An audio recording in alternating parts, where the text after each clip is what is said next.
What happens when the people who betray you at the boardroom forget you've already mastered the game? When they push you out with smug grins, but don't know you've been buying the floor out from under their feet? They thought they'd won when they voted me out, said I lacked senior leadership experience. They smiled as security escorted me from the building my father built. But here's what they didn't know: I'd been preparing for this moment long before they made their move. This is the story of how I turned their betrayal into my greatest victory. My name is Olivia Morgan, and until 6 months ago, I thought blood meant something in business. At 34, I was the only child of James Morgan, founder of Morgan Biotech Solutions, a company that revolutionized cancer diagnostics and made our family name synonymous with innovation in biotechnology. I'd grown up in the shadow of those gleaming laboratories, playing hide-and-seek between centrifuges while my father worked late into the night, driven by a vision to save lives. He raised me to understand every aspect of the business. "You can't lead what you don't understand. Live," he'd say, his eyes crinkling behind wire-rimmed glasses. So I did it all. Harvard Business School. Yes, but also summers in the warehouse, learning inventory systems from guys who'd been there since the company's founding. I spent 2 years in R&D, pipetting alongside PhD researchers who initially resented the boss's daughter until I proved I could hold my own in experimental design. Sales, marketing, operations, I knew every department, every process, every person who made Morgan Biotech tick. By the time I was appointed Chief Operating Officer at 32, I'd earned it.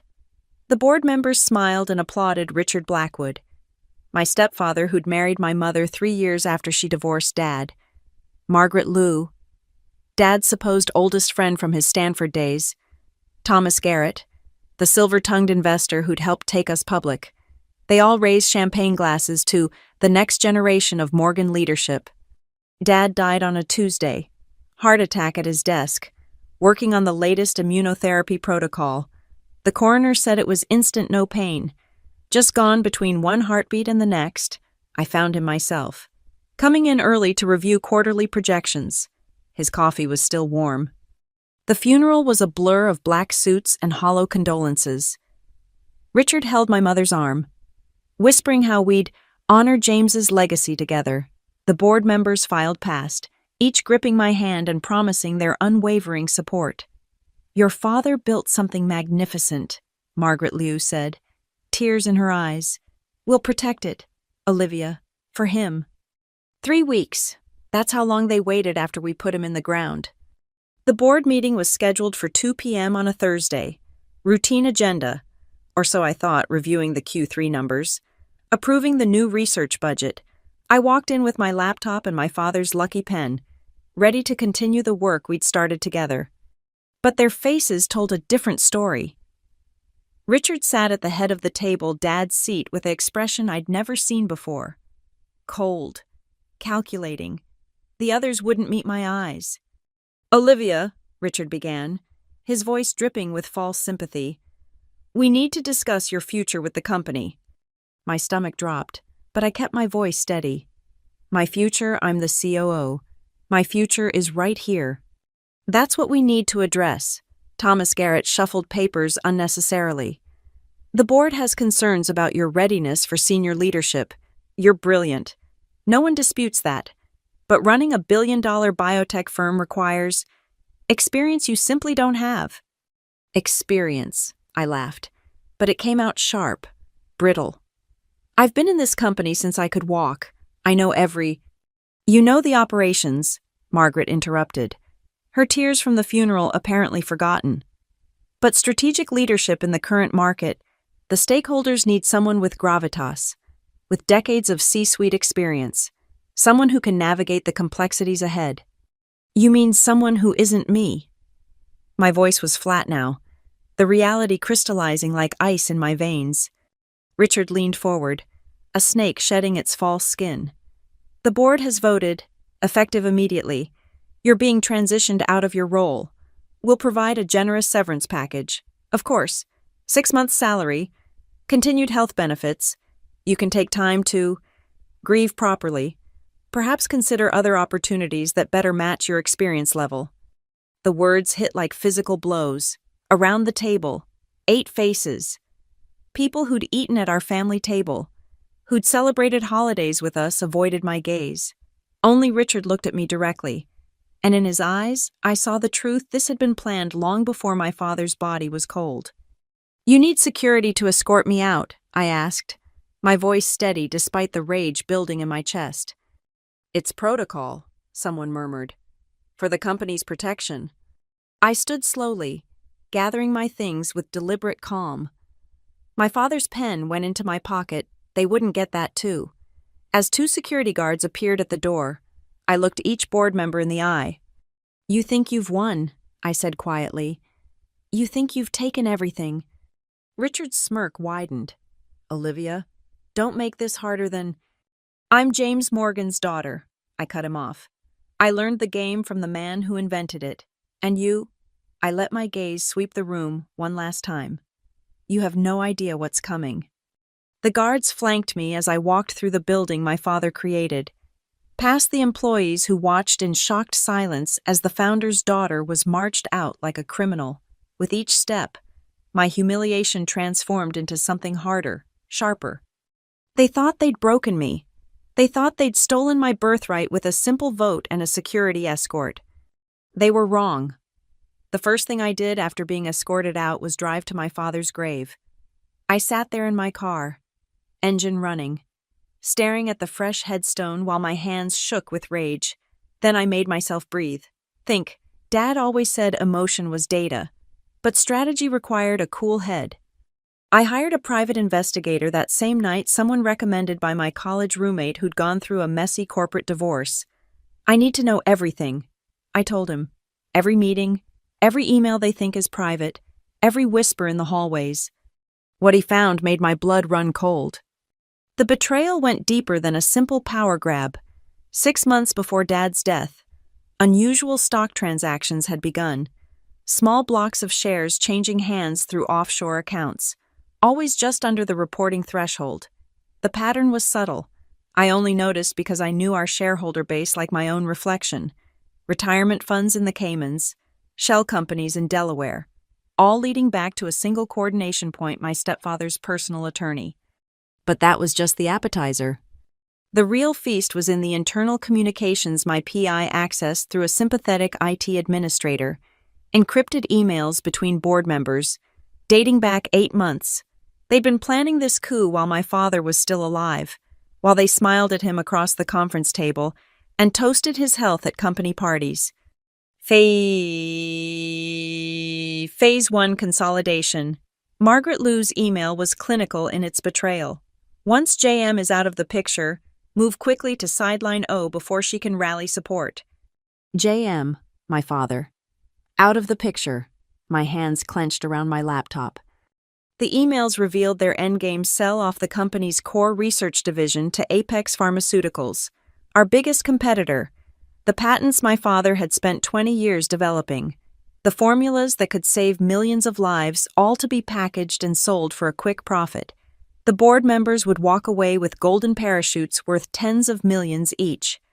"The old man's too sentimental about his legacy," Thomas Garrett had written.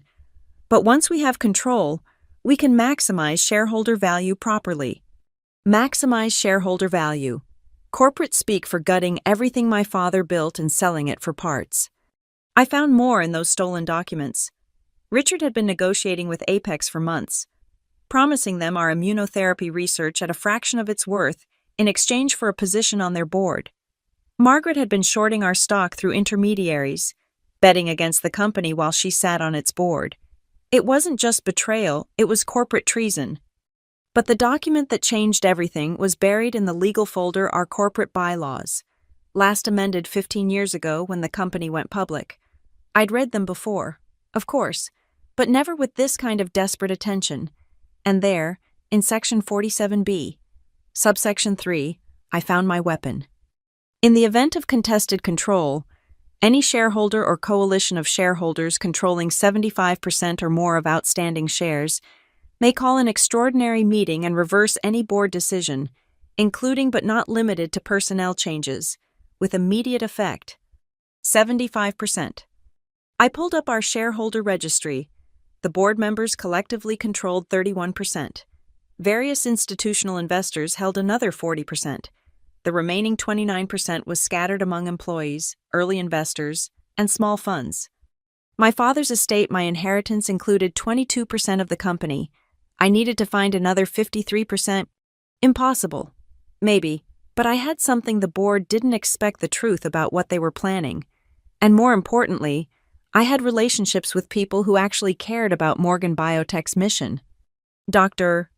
Sarah Winters, our head of oncology research, owned 2% stock options accumulated over 15 years. The pension fund of St. Mary's Hospital, one of our first customers, held 3%. Dozens of employees with small stakes, each one someone whose life my father had touched, whose families had benefited from his generosity and vision. The board thought they'd isolated me by throwing me out publicly. They assumed shame would keep me quiet, that I'd slink away to lick my wounds. They didn't understand that they'd actually freed me. Outside the building, I could move without their oversight. I could speak to people without corporate surveillance. I could build my coalition in the shadows they'd pushed me into.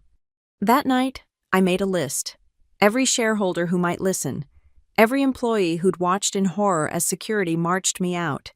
Every investor who actually believed in our mission rather than quarterly earnings. 53%. It seemed impossible.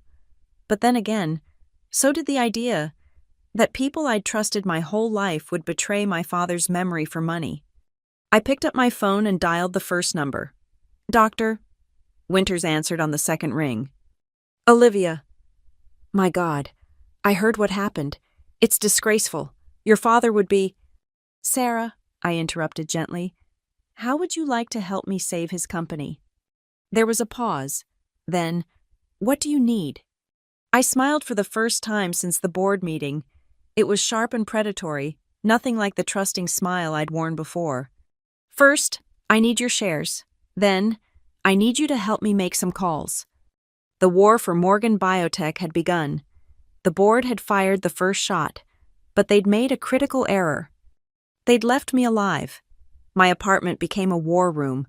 Whiteboards covered every wall, mapping out shareholders, their connections, their motivations. I color-coded them: green for confirmed allies, yellow for possibilities, red for those too deep in the board's pocket. The reds were depressingly numerous at first. Dr. Sarah Winters became my first lieutenant. Her 2% was just the beginning. She had connections throughout the medical research community. "Your father saved my career," she told me over coffee that first week. When I was blacklisted for whistleblowing at my previous company, he hired me without hesitation. I owe him everything. Through Sarah, I reached the St. Mary's Hospital Pension Fund. The fund manager, Robert Chen, initially hesitated. "The board's been calling," he admitted during our clandestine meeting at a downtown cafe. "They're painting you as unstable, grief-stricken. They say you're trying to destroy the company out of spite." I slid him the folder of evidence. His face paled as he read. "They're planning to sell our patent portfolio." His voice shook. "Those cancer protocols have saved thousands of lives at St. Mary's alone. And Apex will vault them, only releasing treatments that maximize profit." I confirmed. "No more subsidized programs for low-income patients. No more compassionate use exceptions." By the end of our meeting, I had his 3% and a promise to reach out to other hospital funds. The employee shareholders were easier to convince, but harder to reach. The board had eyes everywhere inside the building, so I got creative. I haunted the coffee shop across the street during lunch hours. I accidentally ran into people at the gym, the grocery store, their kids' soccer games. Each conversation followed the same pattern: shock at what the board was planning, anger at being kept in the dark, and finally, determination to fight back. Marcus Thompson, a senior lab technician who'd worked with my father for 20 years, owned 0.5%. "They told us you abandoned the company," he said, eyes hard. But I knew that was bullshit. James's daughter would never walk away. "I didn't walk," I said. "They threw me out, and now they're going to throw all of you out too, once Apex takes over." His shares joined my growing coalition. So did those of 17 other employees over the next 3 weeks. The real breakthrough came from an unexpected source.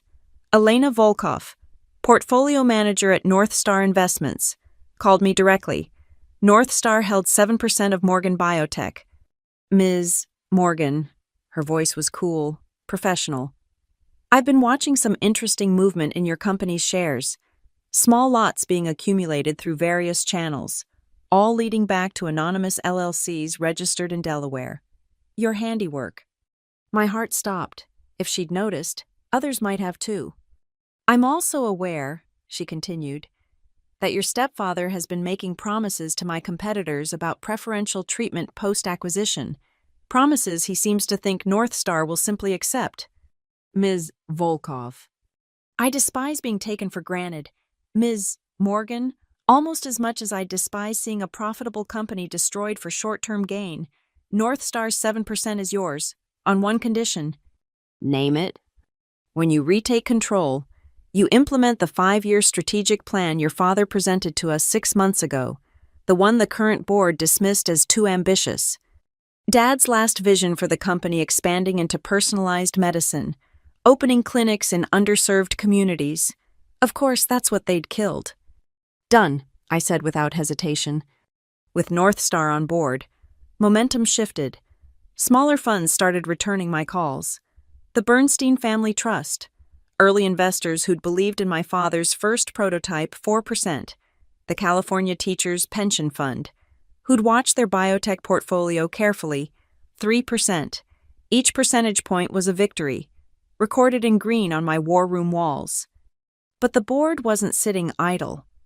I started noticing surveillance, the same car parked outside my building. Random encounters with board-friendly shareholders who tried to gauge my intentions. They were getting nervous. Good. After 6 weeks, I had commitments for 51% of shares. Close, but not enough. I needed that 75% threshold to be untouchable, unchallengeable. That's when I played my first offensive move. I leaked selective information to a friendly journalist, nothing actionable, just enough to spook the market. Sources close to Morgan Biotech suggest major strategic disagreements among board members. Whispers of a potential acquisition have some investors concerned about the company's direction. The stock price wavered, dropped 8% over 3 days. Panic sells began mostly from the smaller, nervous investors who'd rather take a small loss than risk a bigger one. I bought every share, funneling money through the same Delaware LLCs that had first caught Elena's attention. My inheritance from Dad, liquidated, my savings, emptied. I even sold my car, riding the subway like a general traveling in disguise among the common soldiers. By week 8, I controlled 67% through ownership and binding proxy agreements. Still short of my goal, but the board was starting to sweat. Richard called my mother, trying to use her to reach me.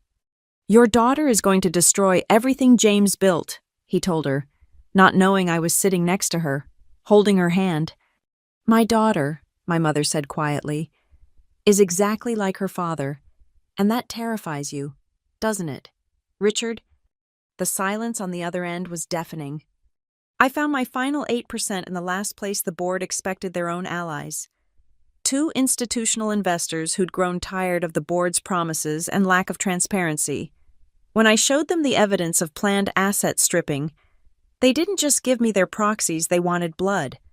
Corporate governance exists for a reason, one fund manager spat.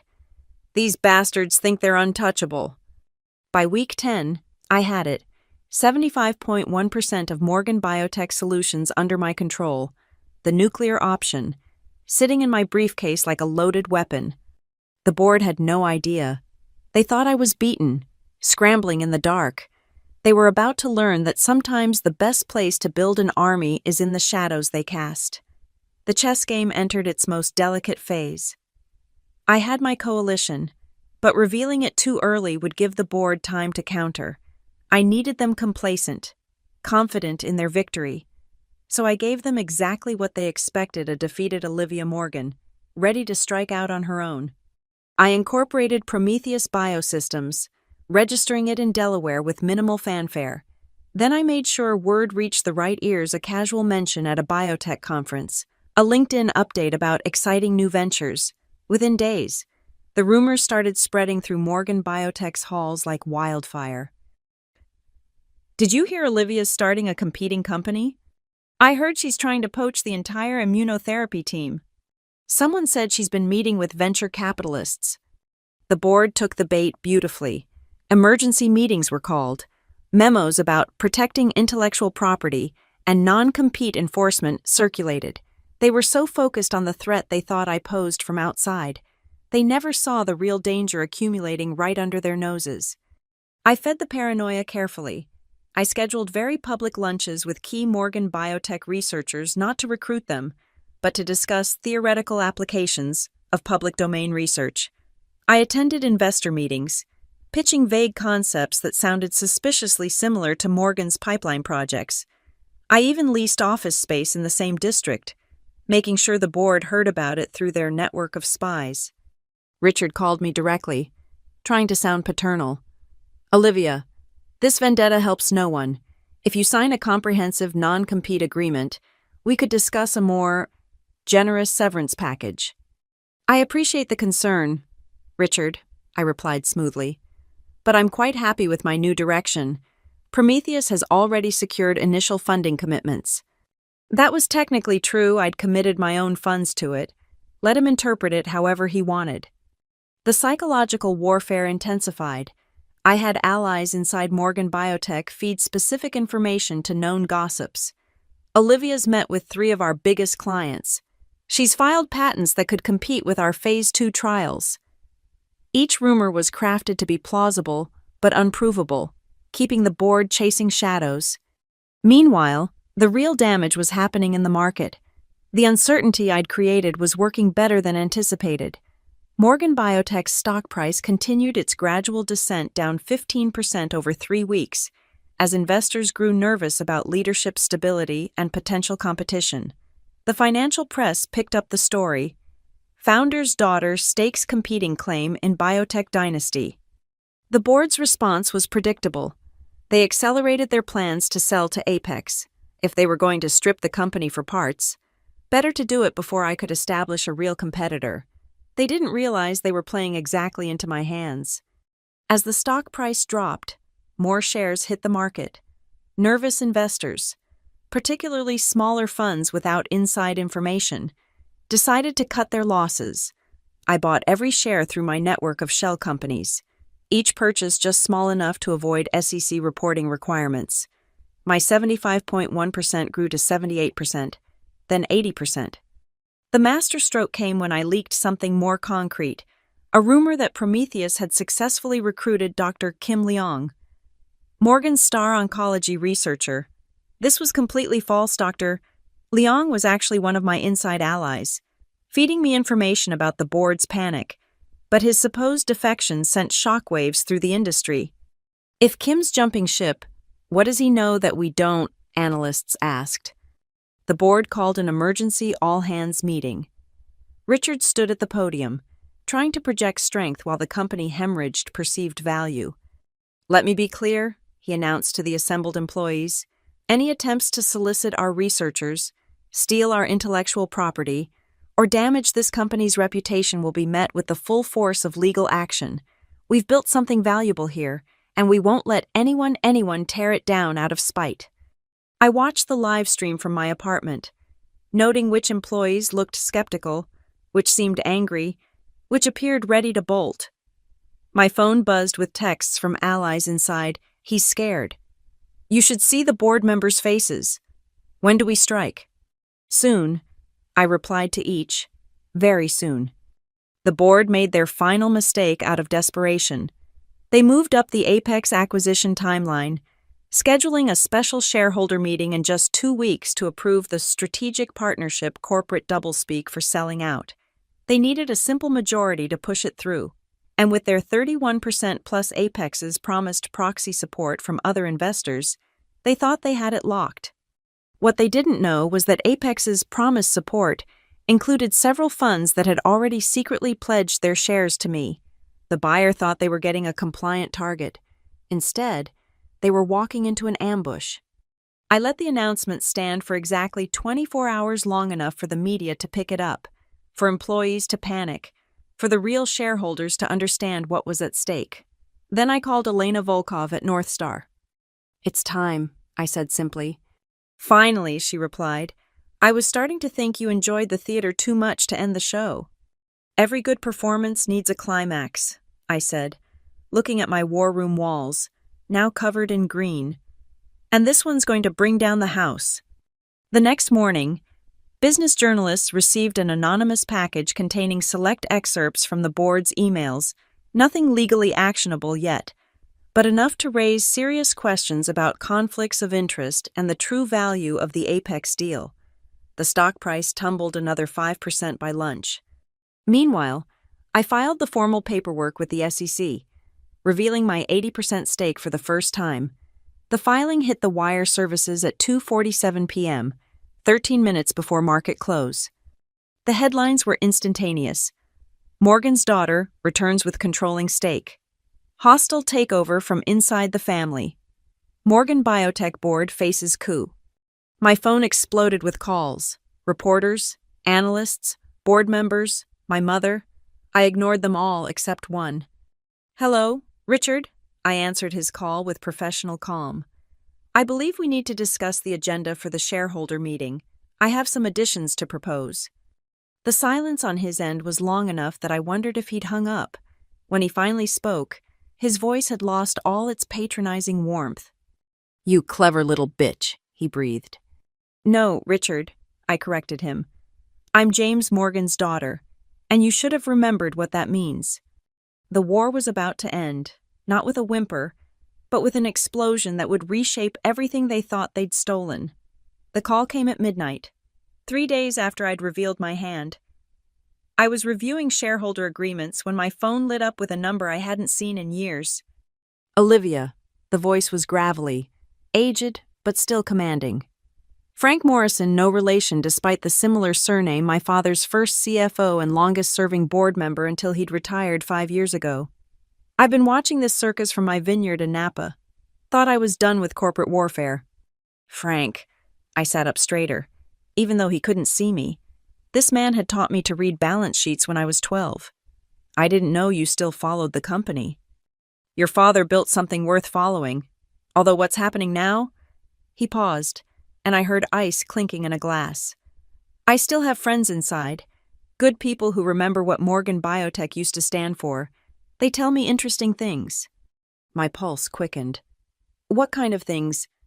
"The kind that might interest the SEC, maybe the FBI's white-collar division. Richard's been sloppy, arrogant men usually are. That Cayman account he's been using to coordinate the share purchases. It's not as untraceable as he thinks. And the kickbacks from Apex."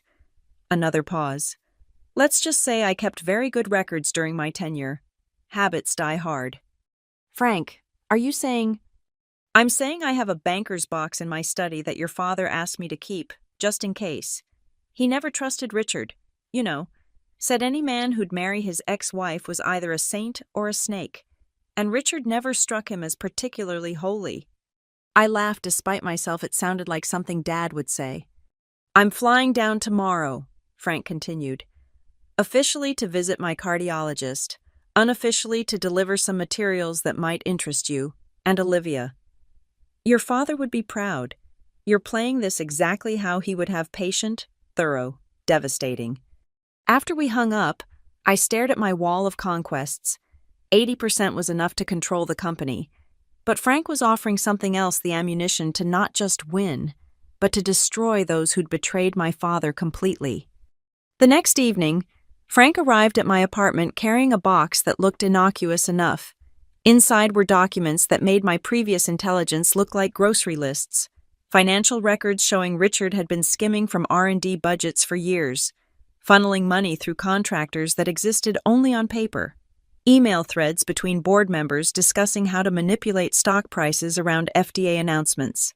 Most damning, a recorded conversation from 2 years ago where Richard explicitly discussed waiting for James to step aside, one way or another. "He wore a wire?" I asked, stunned. "Your father was many things," Frank said, sipping the whiskey I'd poured him. Naive wasn't one of them. After Richard married your mother, James started documenting everything. He suspected Richard was dirty but could never prove it. Said if anything happened to him, I should make sure you got these. Why didn't you come forward sooner? Frank's expression was pained.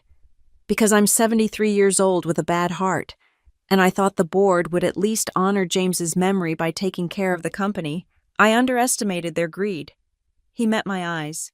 Don't make the same mistake. When you go for the kill, make it clean. I spent the next 3 days with my lawyer, carefully reviewing every document.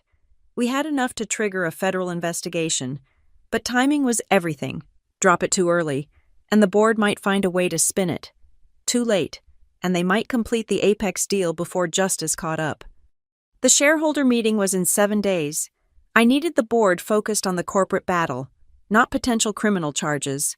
So I leaked just enough to keep them nervous. A reporter got an anonymous tip about irregularities in Morgan Biotech's books. An SEC examiner coincidentally decided to review our latest filings. Little pressure points, applied precisely. Meanwhile, my coalition solidified. The employees who'd pledged their shares started wearing small pins caduceus symbols, the medical emblem my father had chosen as our original logo before the marketing department modernized it. It was subtle, but the message was clear. We remember what this company stands for. Dr. Kim Leong, my supposed defector, played his role perfectly. In a carefully orchestrated private conversation at an industry mixer within earshot of a known board informant, he mentioned how Olivia's vision for Prometheus makes Morgan look outdated. She's talking about breakthrough applications that would revolutionize treatment protocols. The disinformation worked better than expected. The board panicked, pushing Apex to sweeten their offer to close the deal faster. They didn't realize that every desperate move they made created more evidence of their breach of fiduciary duty. 3 days before the meeting, I got an unexpected call from my mother.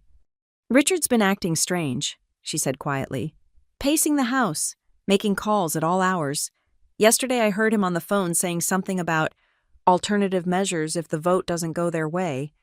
Are you safe? I asked immediately. I'm at my sister's. Took a little vacation.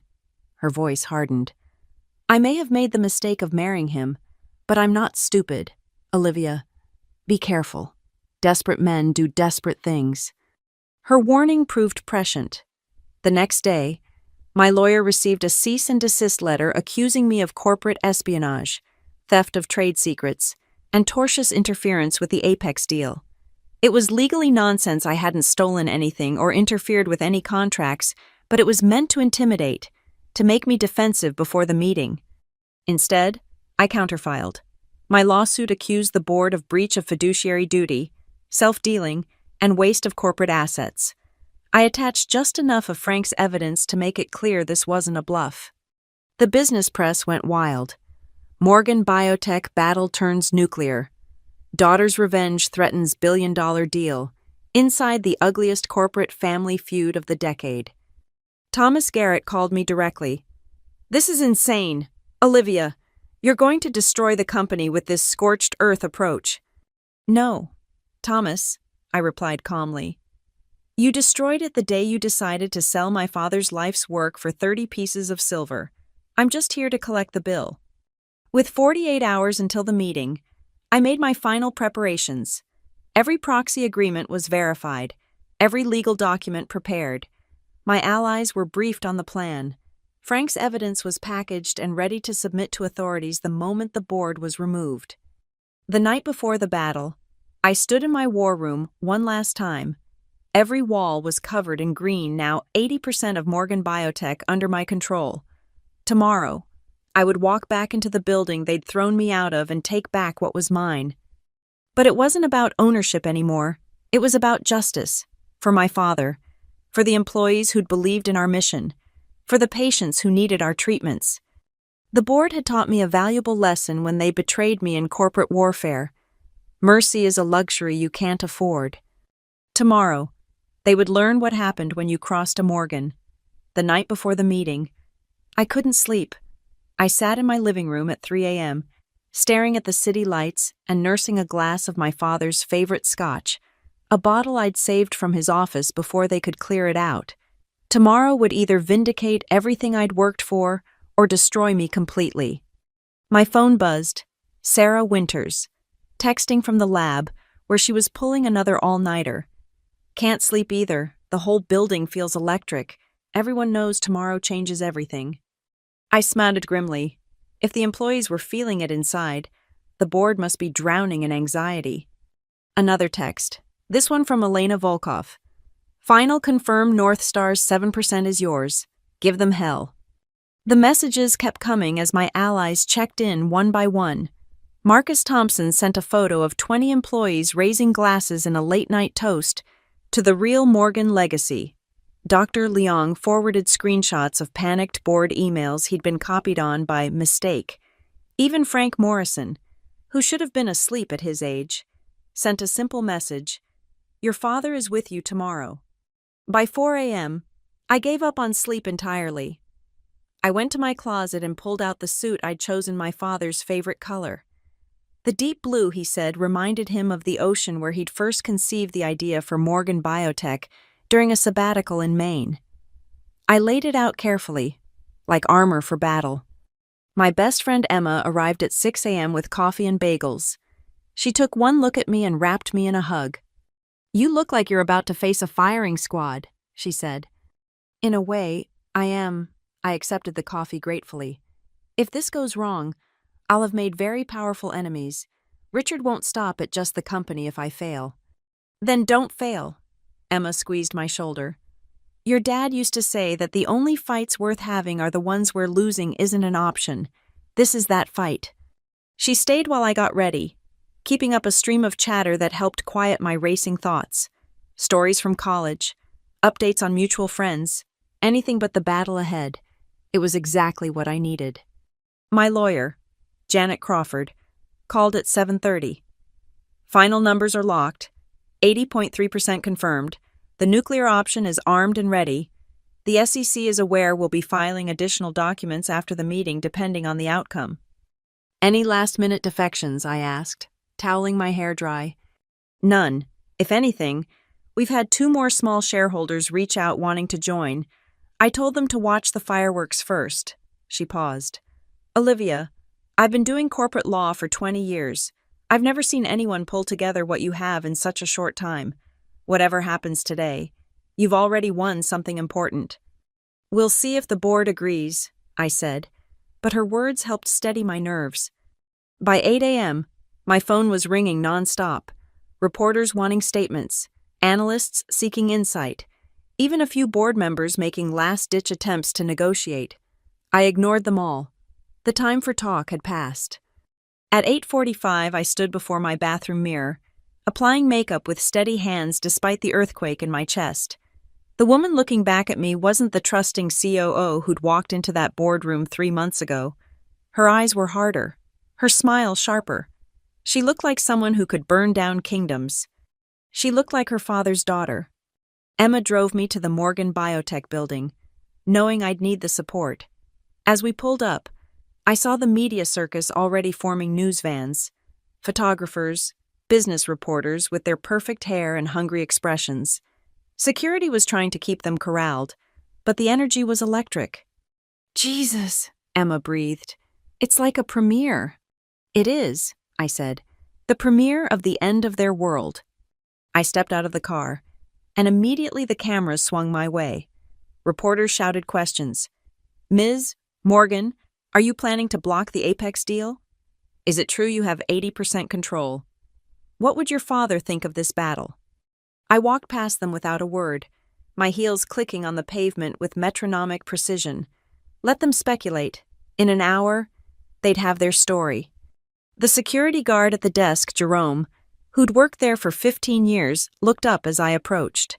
His face went through several expressions before settling on something like relief. "Ms. Morgan," he said quietly, "welcome back." "Thank you, Jerome." I signed the visitor log with deliberate care. "It's good to be home." The elevator ride to the boardroom floor felt both endless and too quick. Each floor that passed was a memory the lab where I'd learned to use a microscope. The break room where Dad and I would eat lunch when I was home from college. The office where he died at his desk, working until the end. Emma squeezed my hand. You've got this. The boardroom doors were closed, but I could hear voices inside tense, argumentative. They knew I was coming. Good. Let them sweat. At exactly 9:29, I turned to Emma. Whatever you hear in the next hour, don't come in. This needs to be between me and them. Kick their asses, she said fiercely. I smoothed my suit one last time, gripped my briefcase containing the proxies that represented 80.3% of Morgan Biotech, and checked my phone. 9:30 a.m. Time to reclaim my birthright. I pushed open the boardroom doors and stepped into the arena. The conversation stopped mid-sentence. 8 pairs of eyes turned to me, some nervous, some defiant, all recognizing that their carefully constructed coup was about to face its reckoning. Good morning, I said, my voice carrying clearly across the room. I believe we have business to discuss. Richard's face went from red to white to red again. You have no right to be here. Security. Actually, I said, setting my briefcase on the table with deliberate calm. I have every right. Would you like to see the documentation, or shall we skip to the part where you all resign? The war for Morgan Biotech had led to this moment.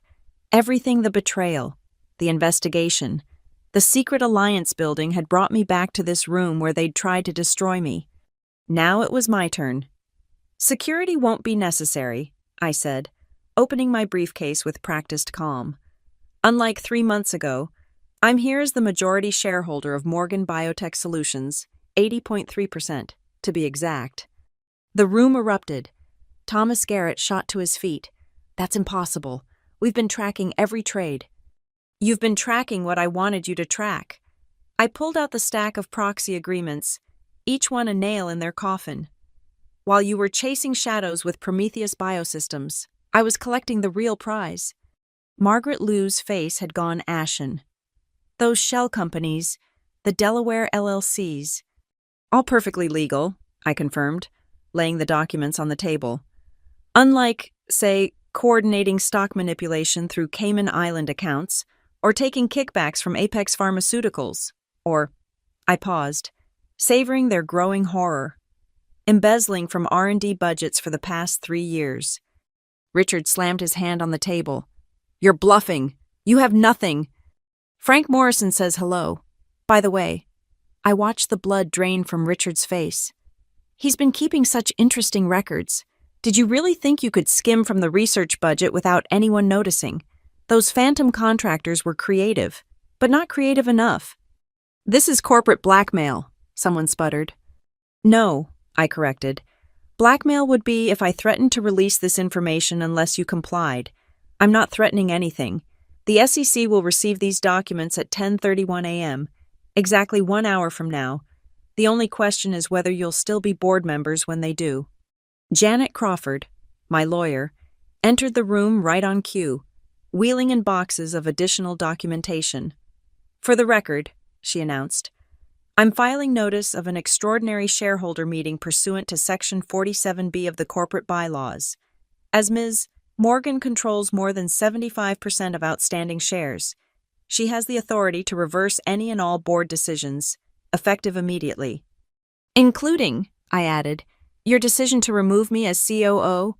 The board members looked at each other like trapped animals. Some were calculating, trying to find an exit. Others were simply in shock.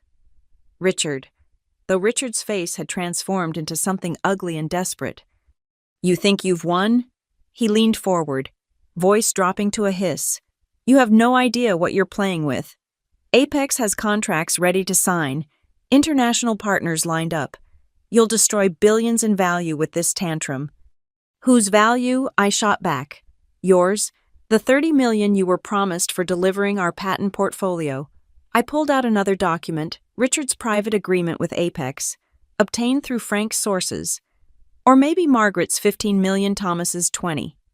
Each name came with its own document, its own proof of betrayal. I laid them out like tarot cards predicting their doom. The employees you were about to sell out, their value matters. The patients who need our affordable treatments, their value matters. The research my father dedicated his life to, that value is priceless. I stood, spreading my hands on the table. You forgot what this company was built for. You thought it was just another asset to strip and sell. Enough theatrics, Margaret tried to rally. Even with 80%, you need board approval for major decisions. We still… Actually, you don't, I smiled, and it wasn't kind. Because you're all fired, effective immediately. You can't… I can… Section 52C. In cases of demonstrated breach of fiduciary duty, the majority shareholder may remove board members without cause or notice. I gestured to the boxes Janet had brought. Would you like to discuss what constitutes demonstrated breach? Because I have 17 boxes of evidence that I think makes it pretty clear. The room fell silent except for the hum of air conditioning and someone's labored breathing. I'll give you a choice, I continued, checking my watch. Resign now, quietly, and I'll consider not pursuing personal lawsuits against each of you. The criminal investigation will proceed that's out of my hands now, but at least you'll avoid civil litigation that would drain whatever golden parachutes you've arranged. This is a coup, Richard spat. No, I corrected him again. What you did 3 months ago was a coup. This is a restoration. One by one, they broke. Margaret Liu was first. Her hands shaking as she pushed her resignation letter across the table. Janet had thoughtfully prepared them in advance. Thomas Garrett followed, then the others, until only Richard remained. You're just like your father, he said, but he meant it as an insult. Stubborn, self-righteous, unable to see the bigger picture. Thank you, I replied sincerely. That's the nicest thing you've ever said to me. Security arrived then, not for me, but at my request. These former board members need to be escorted out, I instructed. Please collect their company devices and access badges. Legal will coordinate the return of any personal items after review. The irony wasn't lost on anyone. 3 months ago, they'd had me marched out like a criminal.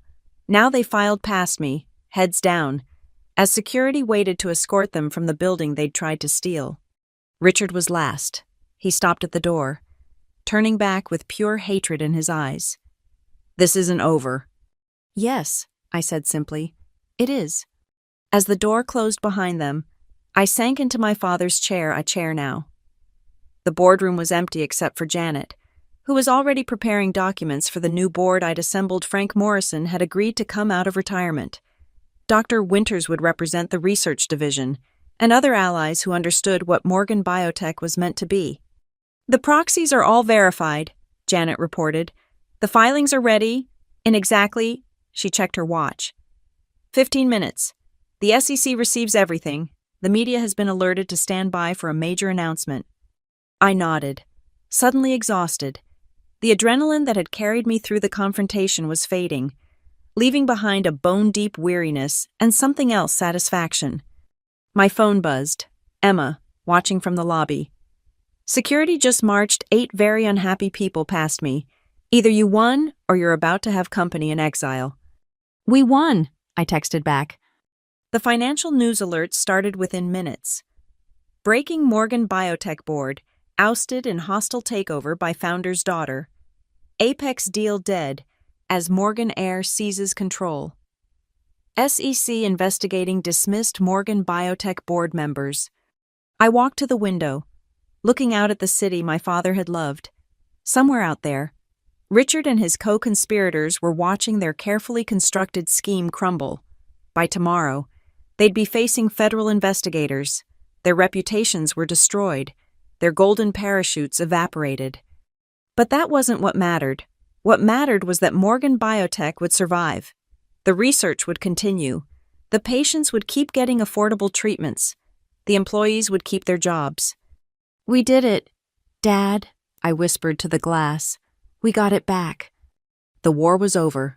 I'd won. And unlike them, I knew exactly what to do with victory. The boardroom was quiet now, just me and the ghosts of what had transpired. I walked slowly around the table, running my fingers along its polished surface, remembering all the meetings I'd attended here as a child. Perched on my father's lap while he discussed quarterly projections and research breakthroughs. Janet had left to file the paperwork and brief the media. The new board members would arrive soon for our first official meeting. But for now, it was just me in this room where everything had fallen apart and come together again. I settled into the CEO's chair, my chair, and opened my laptop. There was so much work ahead, reassuring employees, calming investors, meeting with the research teams to revive the projects Richard had tried to kill. But first, I had one more thing to do. I pulled out my father's lucky pen, the one I'd carried out of this building 3 months ago, and wrote by hand on official Morgan Biotech letterhead, "To all Morgan Biotech employees. Today marks a new chapter in our company's history. The values my father instilled in this organization, innovation with purpose, profits with principles, success with soul, will guide us forward. The attempted sale to Apex is terminated. Your jobs are secure. Our mission continues. Olivia Morgan, CEO." As I signed my name, sunlight broke through the clouds, flooding the boardroom with golden light. It felt like a blessing, like my father's hand on my shoulder one more time. My phone rang. It was my mother. "I heard," she said simply. "Richard's packing his things. His lawyer called something about freezing assets and federal investigations." "Are you okay?" I asked. She laughed, and it sounded lighter than I'd heard in years. "I'm filing for divorce. Should have done it long ago. But I was trying to preserve. I don't know what I was trying to preserve. Your father would have been horrified that I let Richard near his company." "Dad would have understood," I said. "We all make mistakes. What matters is fixing them." "You sound just like him." Her voice was warm now. "He'd be so proud. Olivia, you didn't just save his company, you honored everything he stood for." After we hung up, I stood and walked to the wall of photographs, company milestones, breakthrough moments, celebrations of lives saved through our research. My father featured in many of them. That brilliant smile and determined eyes that saw possibilities where others saw problems. Soon, there would be new photos, new breakthroughs, new lives saved. But they would build on the foundation he laid, not tear it down for parts. Frank Morrison arrived first, moving slower than I remembered, but with eyes still sharp as surgical instruments. "Well done," he said simply, taking his seat. "Your father always said you had the mind for business, but worried you had too much heart for the ugliness it sometimes requires. He was wrong. You have just enough of both." Dr. Winters came next. Then the other new board members, people who understood that profit and purpose weren't mutually exclusive, that a biotech company's true value lay not in its stock price, but in its impact on human lives. Our first meeting was everything the old boards hadn't been: transparent, collaborative, focused on long-term vision rather than short-term gain. We approved funding for the Parkinson's research Richard had tried to cancel. We expanded the compassionate use program. We even discussed my father's last dream clinics in underserved communities that would bring cutting-edge treatment to those who needed it most. As the sun set over the city, painting the sky in shades of amber and rose, I found myself alone in my father's office, my office now. Everything was as he'd left it, from the molecular models on the shelves to the photo of us at my Harvard graduation. I poured 2 glasses of his scotch, setting one on the desk where he used to place his evening drink. "We did it, Dad," I said to the empty chair. "They thought they could erase what you built, but they forgot the most important thing you taught me, that real power isn't in the shares you control or the boards you sit on. It's in the people who believe in your vision, the lives you touch, the legacy you leave." I raised my glass to his photo, to his memory, to the company he'd built and I'd saved. "To Morgan Biotech," I whispered. "To second chances and righteous revenge. To proving that sometimes the good guys win." The scotch burned warm down my throat as the city lights began to twinkle beyond the windows. Somewhere out there, Richard and his conspirators were facing the consequences of their betrayal. The employees were celebrating. Patients were getting treatments they needed. The future my father envisioned was secure. I'd been voted out, humiliated, discarded by people I'd trusted, but I'd returned not just to reclaim my position, but to claim something more: the knowledge that when pushed to the brink, I had my father's courage, my mother's resilience, and a network of allies who believed in more than just the bottom line. They'd created their own worst enemy when they'd betrayed me, because they'd transformed a trusting daughter into a CEO who understood that in business, as in life, the best revenge isn't just winning, it's winning so completely that your enemies become footnotes in your success story. I smiled, settling into my father's chair with tomorrow's agenda. There was work to do, lives to save, a legacy to honor. Morgan Biotech was home, and I was exactly where I belonged. Thank you for listening to this story of corporate betrayal and sweet revenge. I hope Olivia's journey reminded you that sometimes the biggest wins come from the deepest losses. Where are you listening to this story from? I'd love to hear from listeners around the world. Drop a comment below and let's connect. If you enjoyed this tale of boardroom justice, please subscribe to the channel and share your thoughts. What would you have done in Olivia's position? Let me know in the comments.